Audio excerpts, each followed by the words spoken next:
Hi friends, అందరూ ఎలా ఉన్నారు? మలేషియాలో చైనా ఓడి తెలివితేటలు ఎలా ఉన్నాయో చూడండి.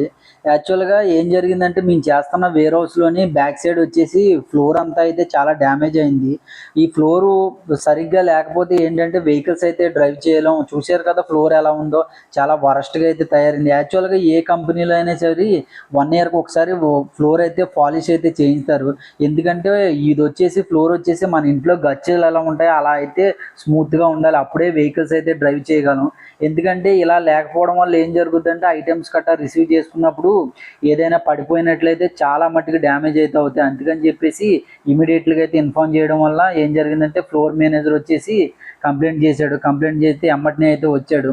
మన ఇండియాలోని ఏం చేస్తామంటే మనం అక్కడి నుంచి ఇక్కడికి ఎంత డిస్టెన్స్ ఉందో చూడడానికి మెజర్‌మెంట్ టేప్ అయితే ఉపయోగిస్తాం. ఈ చైనా వోడు తెలివితేటలు చూడండి, చిన్న చక్రంలా ఉంది. దాంతో తెలిసిపోతుంది ఎంత డిస్టెన్స్ ఉంది ఏంటని. Please friends, like and subscribe.